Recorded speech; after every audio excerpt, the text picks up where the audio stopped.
여러분, 환영합니다. 오늘 저희가 아주 흥미로운 딥다이브를 준비했는데요. 서핑이나 패들보드 처음 배울 때 그 가장 통과하기 어려운 첫 번째 관문이 뭘까요? 아마 많은 분들이 코어 근육의 힘이라던가 아니면 막 흔들리는 보드 위에서 어떻게든 중심을 잡는 뛰어난 균형 감각, 약간 이런 걸 떠올리실 것 같아요. 그렇죠. 저도 처음엔 당연히 그거라고 생각했거든요. 근데 아닙니다. 오늘 저희가 파헤칠 여러 분석 자료들, 그리고 실제 강습 현장의 데이터들을 보면요. 초보자에게 가장 치명적이고 또 가장 먼저 마스터해야 하는 필수 요소는 아주 의외의 곳에 있더라고요. 바로 바닷물을 마시지 않는 것, 이거거든요. 맞아요. 우리가 그 제공된 사진 자료들을 보면 막 에메랄드빛 바다 위를 부드럽게 나아가는 연보라색 보드나 아니면 하얗게 부서지는 거대한 파도를 가르는 서퍼들의 이미지가 있잖아요. 완전 로망이죠, 사실. 네, 그런 걸 보면 우리는 무의식적으로 그 압도적인 신체 퍼포먼스의 시선을 뺏기게 되거든요. 그래서 수영을 잘하거나 신체 능력이 뛰어나면 바닷물 한 모금 먹는 것쯤은 아무 문제가 안 될 거다. 이렇게 착각을 하죠. 그러니까요. 약간 나는 수영장 좀 다녀봤으니까 바다에서도 괜찮겠지 하는 그런 막연한 자신감이요. 그렇죠. 하지만 오늘 자료들이 진짜 집요하게 지적하고 있는 본질적인 원인은 기술이나 체력 부족이 아닙니다. 바로 심리적이고 신경학적인 논란 반응, 즉 스타틀 리스폰스에 있거든요. 놀란 반응이요? 그러니까 뇌가 갑작스러운 외부 자극에 통제력을 잃고 약간 반사적으로 튀어나오는 생존 기제, 그걸 말씀하시는 건가요? 네, 정확합니다. 근데 아무리 초보자라도 수영을 웬만큼 하는 사람이라면 물에 빠지는 상황 자체는 극복할 수 있을 텐데 보드에서 떨어질 때 유독 바닷물을 막 깊게 들이마시게 된다는 게 사실 선뜻 이해가 안 가거든요. 그게 바로 우리가 놓치기 쉬운 맹점인데요.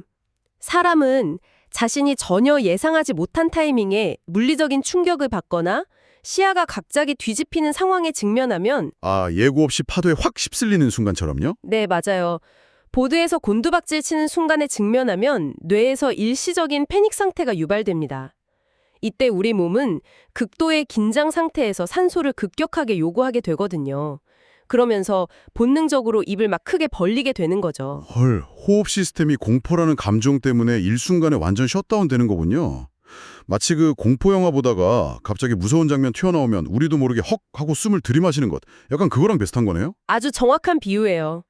원래 물 밖에서는 숨을 쉬고 물 속에서는 참아야 한다는 그 기본적인 논리 회로가 떨어지는 찰나의 공포 때문에 완전히 무너져 버리는 거죠. 아하, 그래서 나도 모르게 입이 탁 열리고 하필 그 산소를 들이마시려는 타이밍이 딱 수면 아래로 들어가는 찰나랑 맞물리니까 공기 대신 짠 바닷물이 기도로 훅 밀려 들어오는 메커니즘인 거죠. 생각해보면 굉장히 역설적인 상황이에요. 완전요. 살려고 산소를 찾은 건데 오히려 물을 먹게 되니까요. 그렇죠. 살기 위해 입을 벌린 생존 본능이 오히려 기도에 바닷물을 밀어넣는 결과를 초래하니까요. 결국 물에 빠졌다는 물리적인 현상 자체가 문제가 아니라 뇌가 그 상황을 통제불능의 생존 위협으로 인식하면서 호흡의 리듬 자체가 붕괴되는 현상, 이게 문제의 핵심입니다. 그렇다면 논리적으로 봤을 때 뇌가 위협을 느끼지 않도록 무조건 그 보드 위에서 안 빠지려고 안간힘을 쓰는 게 맞는 방향 아닌가요? 전혀 아닙니다. 밸런스를 잡는 건 완전히 그 다음 단계의 문제거든요. 아, 진짜요? 그럼 차라리 코막이나 입을 막는 장비를 하는 게 합리적일 것 같은데? 자료에서 전문가들이 입을 모아서 가장 중요하다고 강조하는 생존의 첫 번째 기술은요. 안 빠지려고 발버둥 치는 화려한 패들링이나 중심 잡기가 아닙니다. 아주 단순하게도 의식적으로 입을 꽉 다무는 습관, 바로 이거예요. 입을 꽉 다물어. 네. 물에 빠지는 찰나의 순간에 무조건 입을 닫고 오직 코로만 자연스럽게 호흡을 유지하는 훈련이죠. 잠깐만요. 방금 뇌가 패닉에 빠져서 본능적으로 산소를 찾아 입을 벌린다고 하셨잖아요. 근데 강사가 단순히 여러분 입 꽉 다무세요 라고 지시한다고 해서 인간의 강력한 생물학적 생존 본능을 단번에 덮어쓸 수 있다는 건가요? 생존 본능을 덮어 쓴다기보다는 뇌가 상황을 인지하는 방식 자체를 재설정해주는 과정에 가까워요. 재설정이요? 네. 사람은 코로만 숨을 쉬어도 보드에서 떨어져서 1, 2초 남짓 물속에 들어갔다 나오는 짧은 순간 정도로는 호흡에 전혀 지장을 받지 않거든요. 물에 영원히 있는 게 아니라 잠깐 들어갔다 나오는 거니까? 그렇죠. 여기서 핵심은 단순히 입을 다물었다는 물리적 행위로 끝나는 게 아니에요. 그 과정을 통해 내가 방금 물에 빠졌는데 숨이 막히지도 않고 짠물도 먹지 않았네? 라는 이 긍정적인 감각적 피드백을 뇌에 전달하는 데 있습니다. 그러니까 뇌한테 야, 지금 네가 마주하는 이 상황은 생명에 전혀 위협이 안 돼 라는 물리적 증거를 즉각적으로 제시하는 거군요. 맞습니다. 이 피드백 루프가 형성되는 순간 수강생의 내면에서는 아주 중요한 심리적 안정감이 형성됩니다. 여기서 자료에 등장하는 아주 핵심적인 내용이 나오는데요. 강사들이 본격적인 교육 시작 전에 수강생들에게 던지는 일종의 마법의 주문 같은 사전 멘트가 있어요. 마법의 주문이요? 네, 강사가 이렇게 말하죠. 여러분, 보드에서 물에 빠지는 건 비정상적인 실패가 아닙니다. 당연히 겪어야 할 정상적인 과정입니다. 여기서 중요한 건 안 빠지는 게 아니라 빠질 때 입을 다무는 것 하나뿐입니다. 와, 대박. 실패의 기준점을 완전히 밑바닥까지 낮춰버리는 거네요.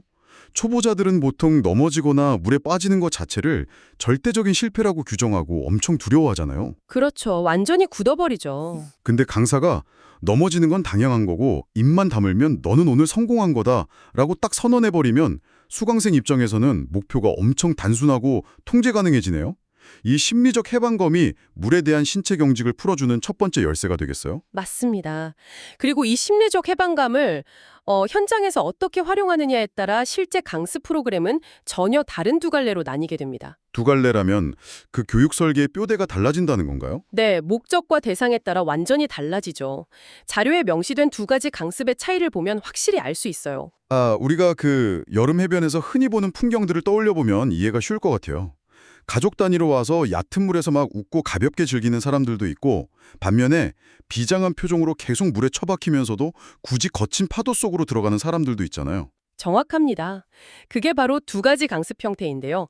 먼저 첫 번째 부류, 그러니까 여행객이나 가벼운 경험을 원하는 가족 단위 수강생을 위한 체험형 강습을 살펴보죠. 아까 오프닝에서 언급했던 그 평화로운 모래사장과 얕은 물가에서 강사가 어린아이 가르치는 약간 그런 그림이네요. 네, 이 강습의 최우선 목표는 수강생이 물에 빠질 가능성 자체를 철저히 통제하고 배제하는 거예요. 아예 안 빠지게 만드는 거군요. 그렇죠. 발이 닿는 얕은 수심, 파도가 거의 없는 잔잔한 환경을 세팅하고 오직 보드 위에서 얼마나 안정적으로 서 있을 수 있는지에만 집중합니다. 여기서 입 다물기는 만역을 대비한 아주 간단한 팁 정도로만 언급되고요. 공포를 유발할 수 있는 변수를 강사가 사전에 싹 다 제거해버리는 거네요. 맞아요. 오로지 성공하는 긍정적인 경험만 주입해서 바다가 무섭지 않고 정말 재밌구나 라는 단기적인 좋은 기억을 남기는 게 목적이니까요. 철저히 성공 경험만 큐레이션해서 하루짜리 즐거운 오락거리로 남게 만드는 거네요. 근데 제가 자료를 보니까 진짜로 바다의 파도를 타고 싶고 실력을 제대로 키우고 싶은 사람들을 위한 실력 향상형 강습은 이 체험형이랑은 완전히 반대의 길을 가더라고요. 네, 완전히 다른 접근법을 쓰죠. 가장 눈에 띄는 게 수강생을 일부러 물에 빠뜨리는 이른바 컨트롤드 폴 단계가 필수적으로 들어있다는 거예요. 잠깐, 실력을 키우려면 넘어지지 않고 버티는 걸 가르쳐야지 왜 내 돈 내고 굳이 물속으로 곤두박질 치는 훈련을 의도적으로 해야 하는 건가요? 이건 심리학에서 말하는 노출 치료, exposure therapy랑 매우 흡사한 맥락입니다. 고소공포증 환자를 치료할 때 갑자기 막 헬기에서 뛰어내리게 하진 않잖아요. 그렇죠. 큰일 나죠. 처음엔 2층 창문 밖을 보게 하고 그 다음엔 3층 발코니에 서보게 하면서 두려움의 역치를 서서히 안전하게 높여가거든요. 실력 향상형 강습에서 일부러 물에 빠지는 훈련도 마찬가지입니다. 이건 그냥 무식하게 막 넘어지는 게 아니라 철저히 통제된 상황에서 안전한 실패를 경험하게 하는 정교한 장치예요. 그러니까 보통 우리는 무조건 실패를 피하려고만 하는데 여기서는 통제된 실패를 미리 경험하게 해서 빠져도 별거 아니네 라는 확신을 주는 거군요. 맞습니다. 강사의 지시 아래 스스로 입을 다물고 물속으로 뛰어드는 행위 자체가 예기치 못한 순간에 튀어나오는 그 놀란 반응을 의도적으로 억제하는 훈련인 거죠.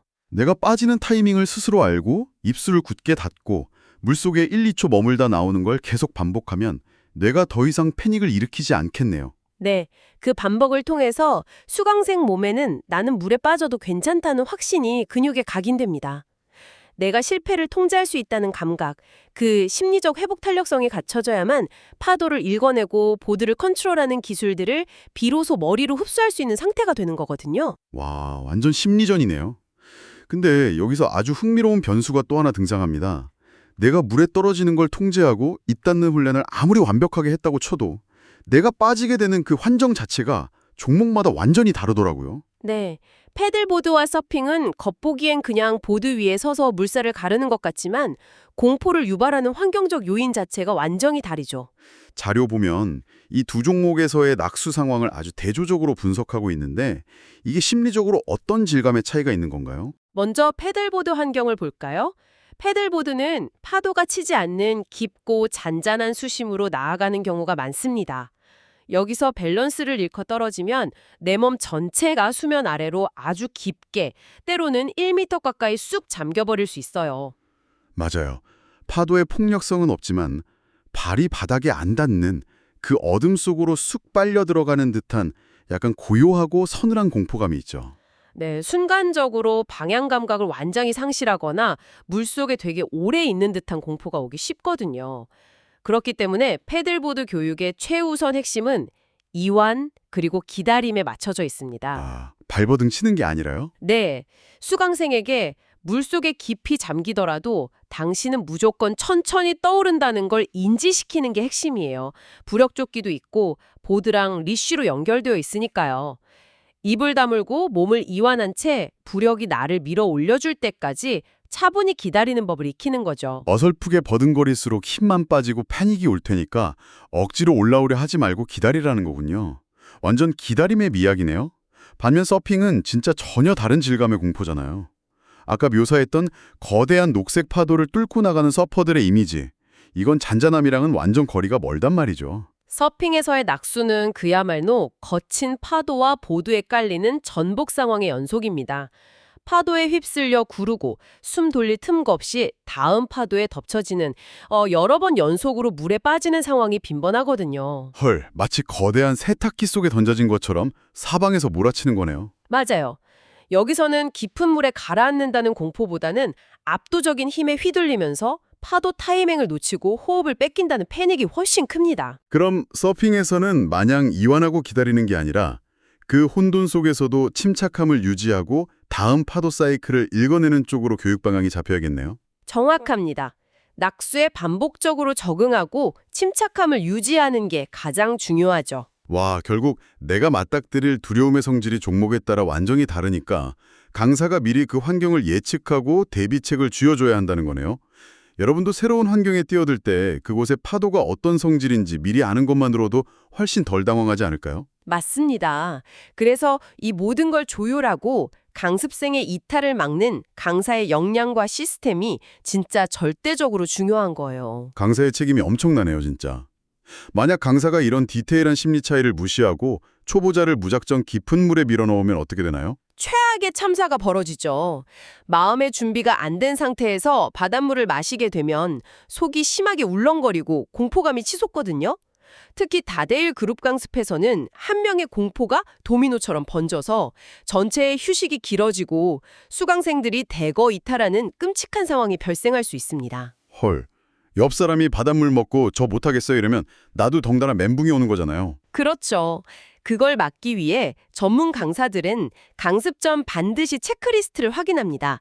바다 수영 경험, 스노클링이나 서핑 경험, 물 공포증 여부, 심지어 최근에 물에 빠진 경험이 있는지를 아주 꼼꼼히 묻죠. 아, 그래서 그 유명한 5단계 강습 구조라는 게 나오는군요. 자료 보니까 육상 설명, 얕은 물 적응, 의도적 낙수 체험, 균형, 실전 이렇게 5단계던데 성질 급한 사람들은 중간 좀 건너뛰면 안 되나 할 것 같거든요. 절대 건너뛰면 안 됩니다. 각 단계 사이의 심리적 마찰을 최소화하는 가장 이상적인 구조거든요. 육상에서 먼저 연습하고 그다음 발목 깊이 얕은 물에 들어가서 온몸이 아닌 얼굴만 물에 담그게 합니다. 얼굴만요. 아까 그 논란 반응 차단하려고 서서히 적응시키는 거군요. 네, 맞아요. 얼굴 감각이 적응되면 3단계로 의도적 낙수를 체험하죠. 스스로 입을 닫고 빠지는 통제된 실패를 통해 신체적 증거를 수집하는 겁니다. 그렇게 공포 스위치를 끈 다음에야 4단계 밸런스, 5단계 실전으로 가는 거네요. 모래사장과 얕은 물에서 아이를 세심하게 지도하던 강사 사진이 다시 떠오르네요. 이건 단순 기술 전수가 아니라 사람의 두려움을 꼼꼼히 관리하는 거였어요. 맞습니다. 물리적 스킬을 가르치기 전에 심리적 방어벽을 섬세하게 해체하는 치밀한 과정이죠. 와, 오늘 자료들 쭉 살펴보니까 결국 바닷물을 마시지 않는 기술이란 건 물리적 테크닉이 아니라 심리적 통제력을 얻는 과정이네요. 아까 자료 마지막 장에 있던 강사의 진정한 역할에 대한 명문장이 생각납니다. 물에 빠지지 않게 가르치는 것이 아니라 빠져도 괜찮게 만드는 것이 진짜 교육이다. 네, 그 한 문장이 오늘의 핵심을 완벽하게 요약해주고 있죠. 진짜 감탄이 나오네요. 자, 여러분, 오늘 딥다이브는 서핑의 세계를 넘어 우리 삶으로 질문을 확장하며 마무리해볼까 합니다.